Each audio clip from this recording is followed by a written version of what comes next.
She only meant to buy a coffee.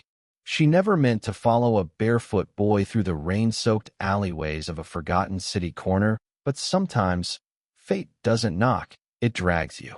Joanna Kingsley was used to polished floors, chauffeur doors, and the polished echoes of billion-dollar boardrooms. At 71, she was one of the last self-made titans of a fading era, the steel-nerved CEO of Kingsley Holdings, a name that stirred Wall Street and built empires. Her silver hair was always perfectly swept into a bun, her suits crisp, and her time priceless. But on that quiet Thursday morning, something cracked. She had stepped out of her limousine against protocol, craving the warmth of a simple corner coffee shop.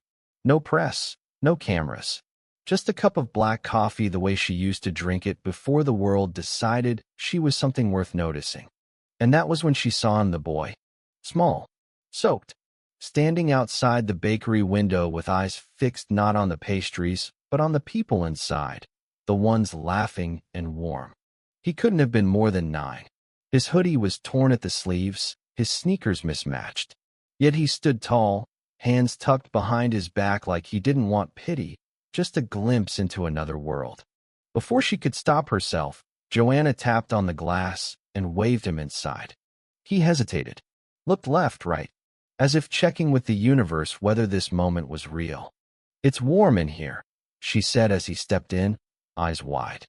"I'm not begging," he replied quickly, standing near the door like he might bolt. "I know," she said softly. "I just wanted someone to share a donut with." His name was Leo.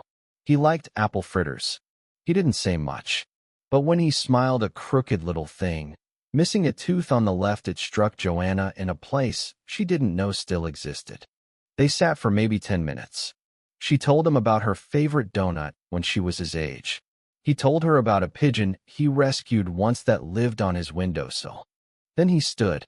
"I gotta go," he said, brushing sugar from his fingers. "Do you have far to walk?" He shook his head. "I live close." She hesitated. "Would you mind if I walked with you? I haven't stretched my legs in a while." He shrugged. "Okay, but it's kinda messy." Messy wasn't the word. Leo led her through blocks of cracked pavement and graffiti-tagged corners, dodging puddles like he knew which ones went deeper than they looked. The buildings grew older, more tired. Rust ran down balconies like tears. Windows were patched with plastic and hope. They turned down an alley behind a shuttered laundromat. At the end stood an old brick building. Half of its roof collapsed inward. Leo trotted up the broken stairs, waved at an old woman on the second floor who gave a smile and 2 fingers in return. "This is it," he said. "Home." Joanna stared. No security gate, no doorman, no elevator, just a collapsing stairwell and the smell of damp. "Your parents?" He glanced down. "It's just me and my grandma. She's sick. Been sick a while." Joanna felt something inside her shift. "Can I meet her?" He hesitated again, then nodded. "Okay, but don't freak out. It smells weird sometimes." He took her hand. It was small, warm, real. The apartment was on the 3rd floor. The hallway was dark. The kind of dark that comes not from night, but from the bulb above dying 2 winters ago and never being replaced. The door creaked open. Inside was a room the size of her old walk-in closet. A mattress on the floor. A hot plate on a crate. 2 mismatched chairs. And in the corner, beneath layers of blankets, a frail voice called out, "Leo?" "Yeah, Grandma. I brought someone." The figure sat up, a tiny woman, her eyes bright despite the pallor on her skin. Joanna could see the cough before she heard it, deep, hollow, painful. "Ma'am," Leo said, "this is Miss Joanna. She bought me a donut." The woman smiled. "Well, that's mighty kind of her." Joanna knelt beside her before she even realized her knees were bending. "What's your name?" "Evelyn Carter," the woman said with a pride that sounded like she used to be someone people stood for. "Used to be a teacher. Before the lungs went bad." Joanna nodded. She didn't ask questions. She just listened. The apartment had no heat, no fridge, no real bed. The wallpaper peeled in long strips. But what struck Joanna most was not what was missing, it was the way Leo held his grandmother's hand, the way he smoothed her hair without thinking. Love lived here, in a place the world had forgotten. She stayed longer than she meant to. Hours passed unnoticed. She listened to stories about Evelyn's students, about how Leo saved coins in a jar for medicine. They showed her a photo album faded, water-warped. Leo's drawings were tucked between pages like treasures. At one point, Evelyn coughed until she nearly fell over. Joanna stood. "You need a doctor." Evelyn waved it off. "Hospitals cost money we don't have." Joanna reached into her bag. "No," Evelyn said firmly. "I won't take charity. Not in front of Leo." So Joanna nodded. But something had already changed. That night, she didn't sleep. Not in her penthouse with its climate control and city views.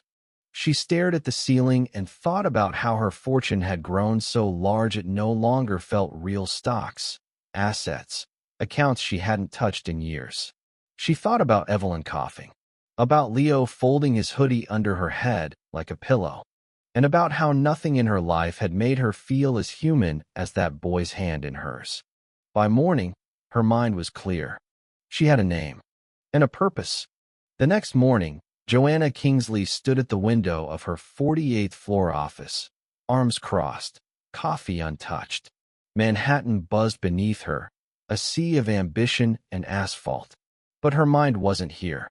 It was 3 boroughs away, in a crumbling third-floor unit where a boy carried the world on his shoulders without complaint. "Get me the legal team," she said aloud. Her assistant, Evan, blinked. Yes, ma'am. Right away." He moved fast when she spoke, like that, low, deliberate, like the next sentence might change someone's life. Because it usually did.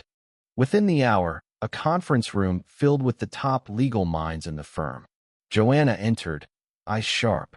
"I want to create a fund," she began, "for the purpose of identifying and restoring housing for underserved elderly citizens, especially caretakers, former educators, or those who've contributed meaningfully to community life.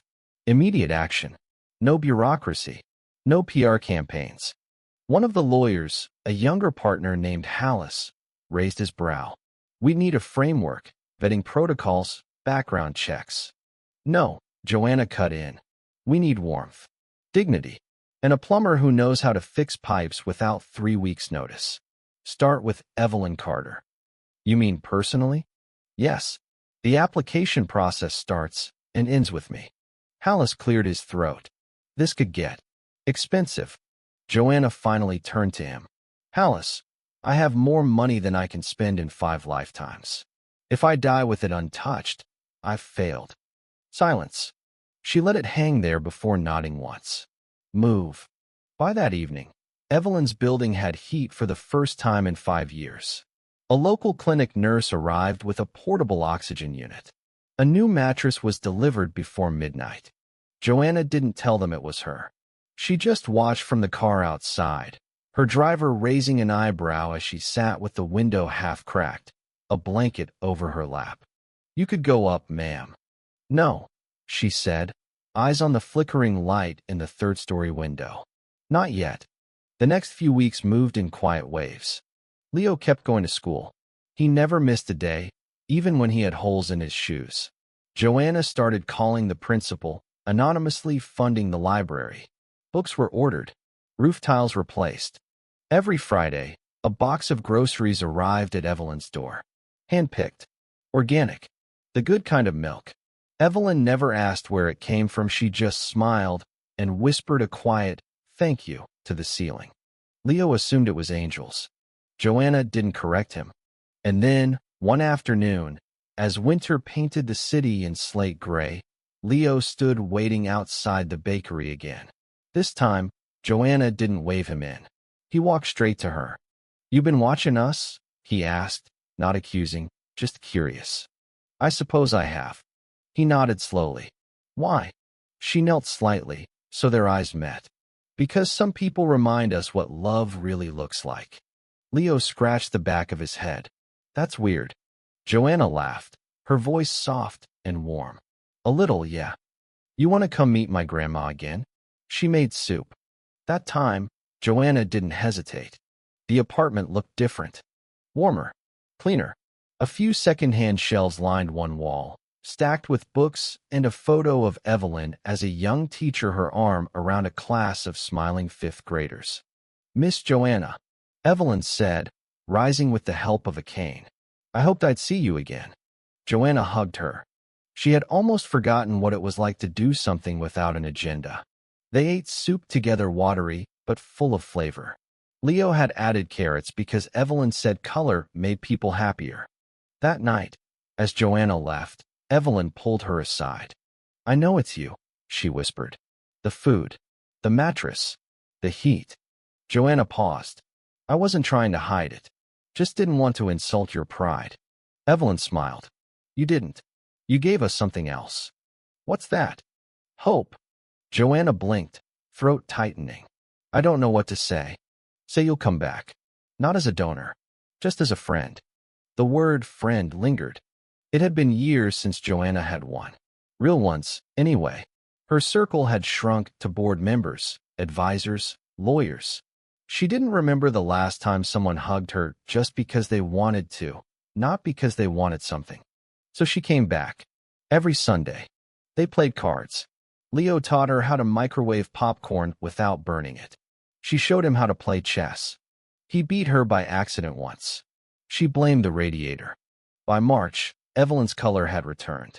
Leo had a new coat, and Joanna had started carrying an old photograph in her purse, one she hadn't looked at in decades.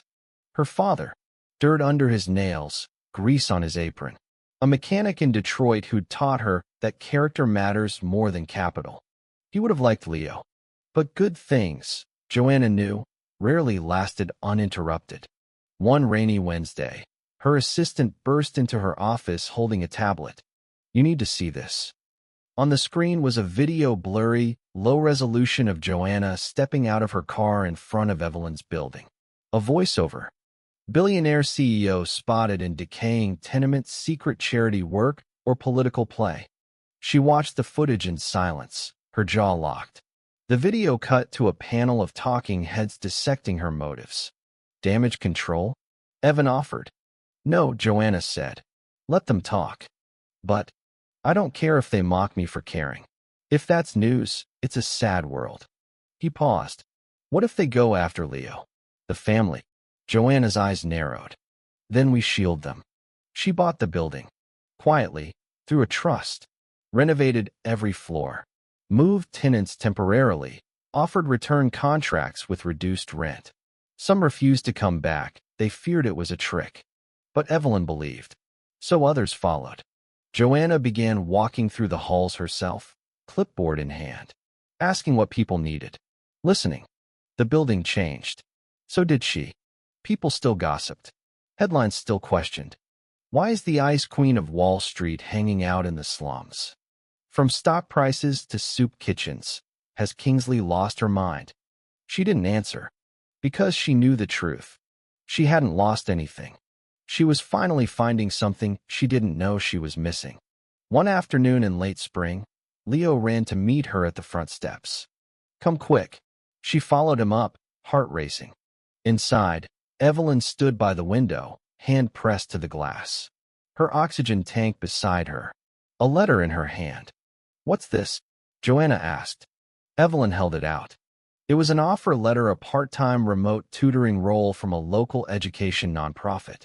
Someone had seen her story. Someone believed she still had more to give. I'm going back to teaching, she said with tears in her eyes. Joanna smiled, voice cracking. Of course you are. Leo grinned. She's gonna be famous. Joanna nodded. She already is. Later that evening, Evelyn sat watching the sunset, Leo asleep in her lap. You didn't have to do any of this, she said. Joanna looked out the window beside her. You raised him to be brave. I just gave him a roof. You gave him more than that. She turned to Joanna. You gave him a future. Evelyn's words echoed in Joanna's ears long after she left the apartment that night. You gave him a future. She hadn't thought of it that way. She had only followed a boy because something in her heart refused to let her look away. But now, it was undeniable her presence had shifted something. Not just for Leo. For herself, too. That weekend, she invited them both out not to a fancy restaurant or office tower, but to a quiet park near the river where she used to go when she needed to think. Leo brought stale bread for the ducks. Evelyn brought stories, sharp-witted and full of teacher charm. They sat beneath a budding maple tree, and Joanna noticed how spring had begun to soften Evelyn's face, how Leo now stood taller when he spoke. "Did you ever want kids?" Evelyn asked suddenly, her tone casual. Joanna stiffened. The question surprised her. "I considered it," she said, "but I never made space. My life was always meetings, flights, quarterly goals. I told myself I'd have time later." She let out a soft laugh, bitter and honest. Later never came. Evelyn nodded. "Well, looks like later finally showed up." Joanna looked at Leo, who was building a dam with sticks in the grass. "Maybe it did," she said. That Monday, something changed at Kingsley Holdings. Joanna walked into the boardroom and laid out a new plan, a realignment of the company's philanthropic focus, shifting funds from shallow PR projects into community-rooted development. Housing, education, food programs, not just donations, but investment in dignity. The board resisted, of course. They always did when money got redirected to those who couldn't return it. "You're changing the identity of the firm," one member warned. "I'm returning it to what it was supposed to be," Joanna replied calmly. "An engine for good, not just for profit." It passed. Barely, but it passed. And that night, she slept deeply for the first time in years. In the months that followed, her presence in Evelyn and Leo's life became routine, not as a savior, but as someone who simply kept showing up. She taught Leo how to type properly. He taught her how to play video games. She helped Evelyn set up her laptop for tutoring sessions. Evelyn convinced her to take a pottery class at a community center. "I need something to do with these stiff fingers," Joanna said once, elbow deep in clay. Evelyn laughed. "Honey, we all do." And somewhere between the wet clay and laughter, Joanna realized that this, not the boardroom, not the balance sheets, was what she wanted her legacy to be. Not buildings. People. Not power. Connection. Then one morning, a call came that changed everything. Joanna was in her garden, tending to the tomato plants she'd recently started at Evelyn's suggestion when her assistant called. "Ma'am, it's Evelyn." She collapsed. The phone nearly slipped from her hand. She raced to the hospital, heart pounding. Every light, every stop sign felt like a cruel obstacle in the way of something she couldn't name, not fear exactly, but a rising tide of helplessness. When she arrived, Leo was already there, curled in a stiff plastic chair, eyes red. "She was coughing a lot last night," he whispered. "I tried to get her to go in, but she said it would pass." Joanna knelt beside him. "You did everything right. She knows that." Doctors came and went. Tests were run. Machines beeped. Hours passed. Finally, a nurse led them to a quiet room.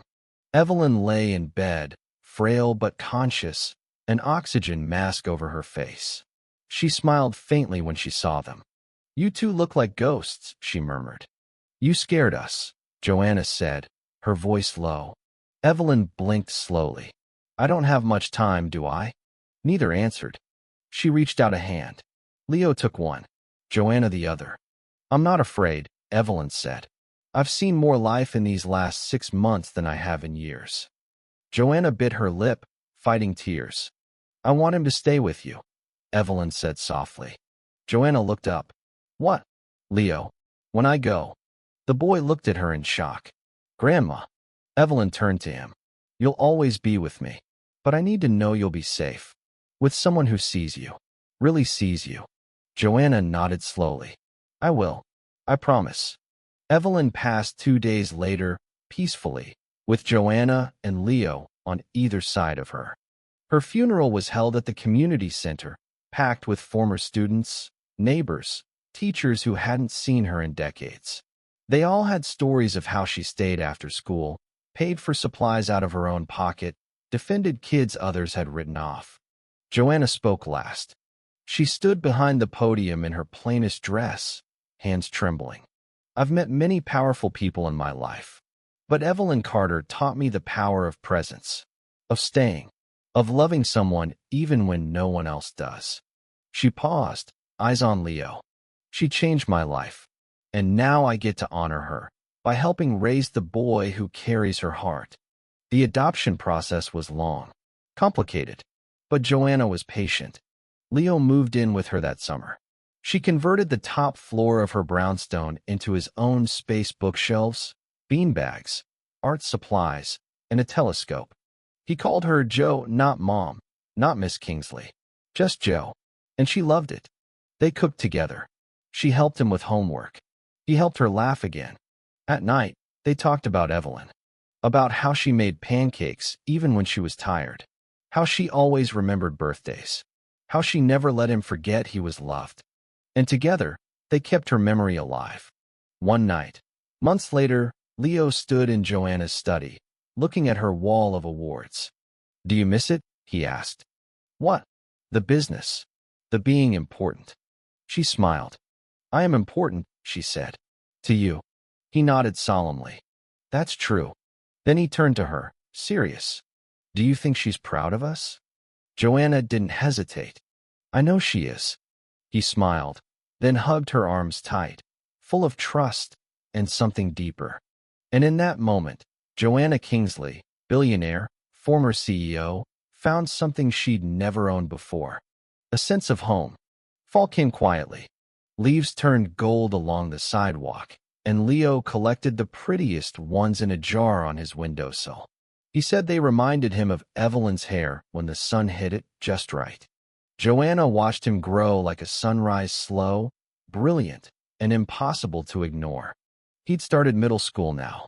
His backpack was bigger than he was, and he walked into each classroom like it was a new world he intended to conquer. At night, he asked questions about constellations, evolution, and how many hearts an octopus had. 3, she answered once. "Didn't think I'd need that trivia again." He grinned. "You're smart." She tapped his forehead. "You're smarter." But beneath the laughter, she noticed something change in herself. She no longer thought about stock prices when she woke up.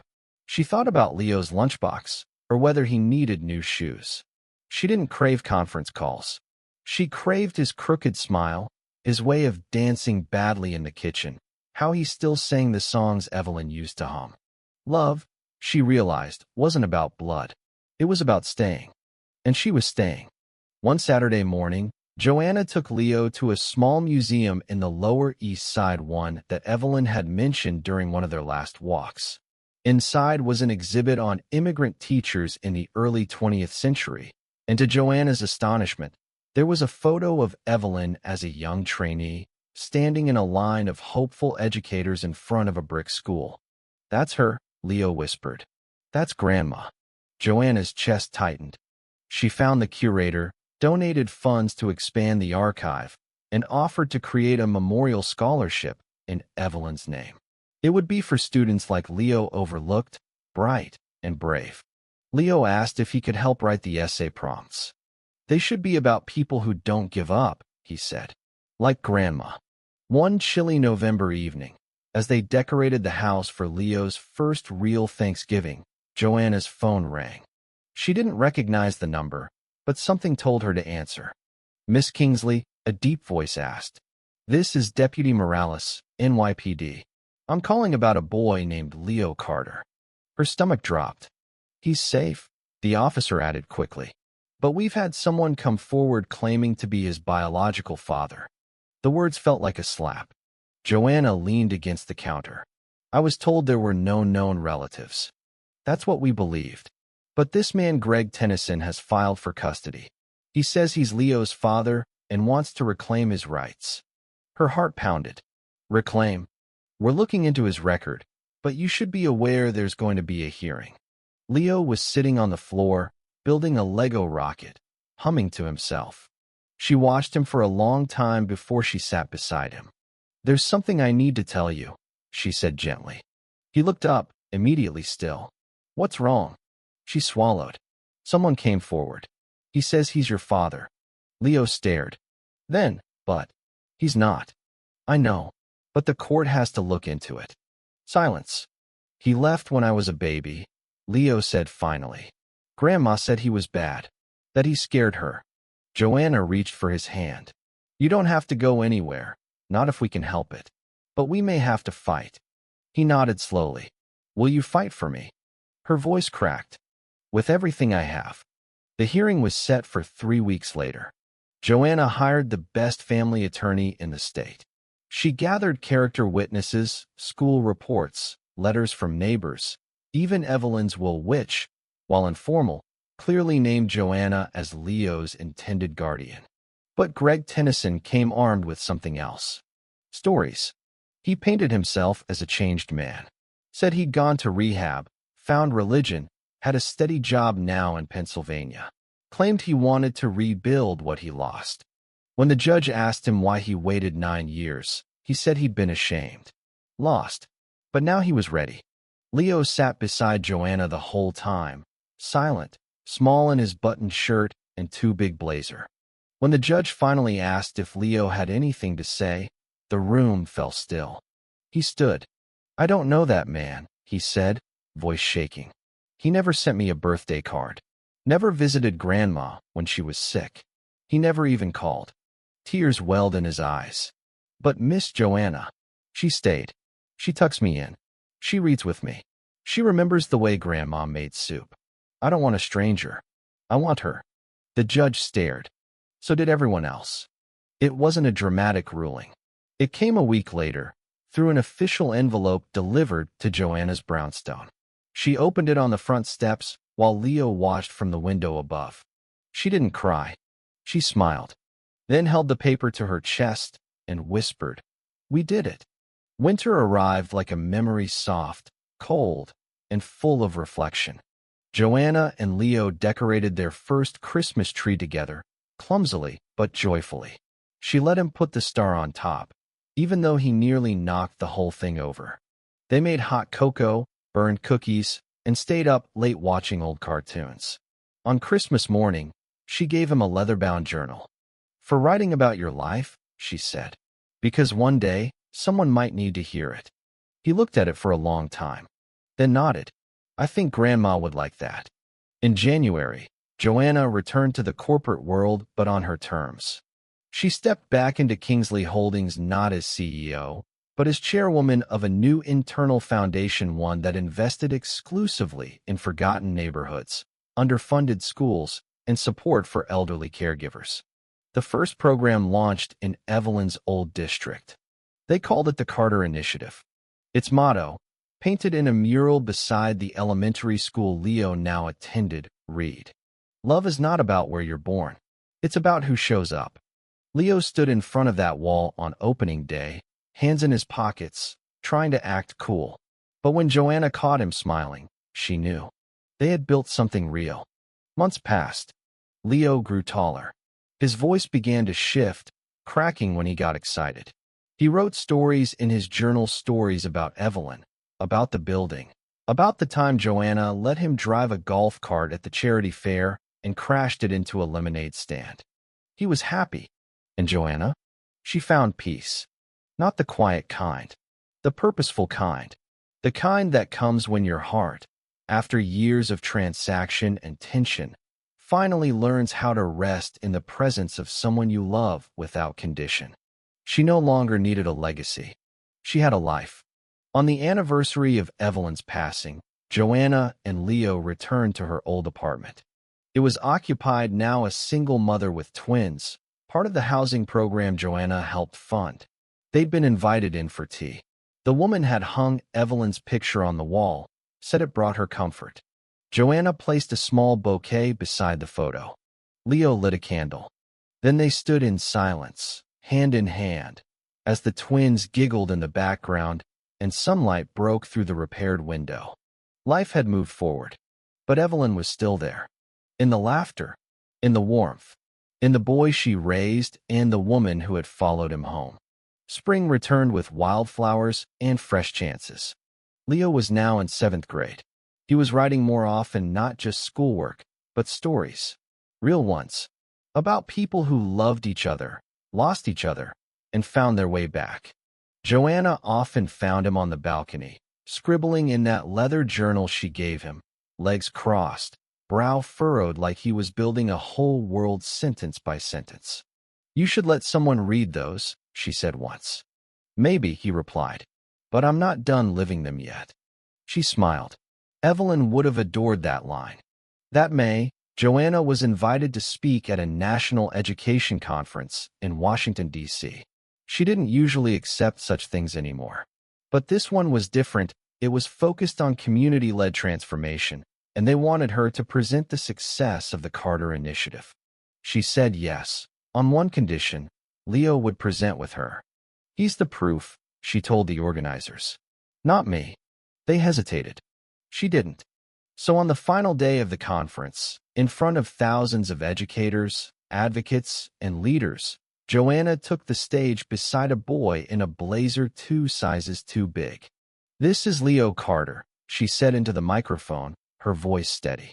"And this is what hope looks like when it's given a roof, a pencil, and a hand to hold." Leo cleared his throat, then read from a paper he'd folded 5 times and stuffed in his pocket. "My name is Leo," he began, "and I used to think people like Miss Joanna didn't notice people like me. I thought we were invisible." He paused. "But then she followed me home." The room was still. She didn't give us a mansion or fix everything with money. She just stayed. She listened. She remembered our names. That's what changed everything. He smiled. "I used to be scared of what I'd become. Now I'm just excited." The crowd rose to its feet. Some cried. Joanna did, too. But Leo didn't. He just bowed his head, then gave her a little nudge like, "We did good, huh?" Back in New York, their lives returned to a rhythm that no longer felt borrowed. It was theirs now, built brick by brick with care. Joanna began writing again herself, something she hadn't done since her 20s. Not business reports or memos, real writing. Reflections. Lessons. She never published them, but she filled 5 notebooks over the course of a year. One evening, Leo found her on the sofa, rereading one of them. "You should turn that into a book," he said. "Like a memoir." "I don't know who would read it." "I would." She looked at him. "That's enough reason for me." On the 2nd anniversary of Evelyn's passing, they hosted a block party outside the apartment building. It had become a tradition. The tenants, once wary of change, now saw Joanna as part of the family. She greeted them by name, brought dishes to share, and danced terribly when the music started. That afternoon, Leo stood on a milk crate and made a toast. "To my grandma Evelyn," he said, holding up a can of orange soda, "who taught me how to care. And to Joe, who taught me how to hope again." Joanna raised her can. "To staying," she said simply. The whole block echoed back. "To staying." One afternoon, the mail brought something unexpected, a letter from Greg Tennyson. Joanna's chest tightened as she opened it. It was brief. Handwritten. "Joanna, I don't know if I deserve to write this, but I need to try. I watched that video of Leo speaking in D.C., and I saw something I never gave him. Confidence. Joy.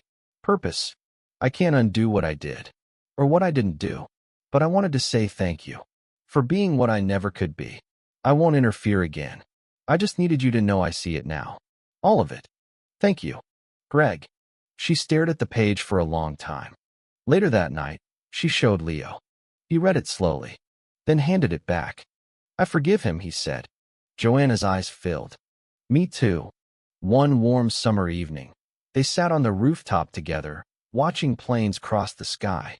Leo was 15 now, his voice deeper, his thoughts more complex. "Do you think Grandma knew it would turn out like this?" he asked. Joanna smiled. "I think she hoped. And she believed in you.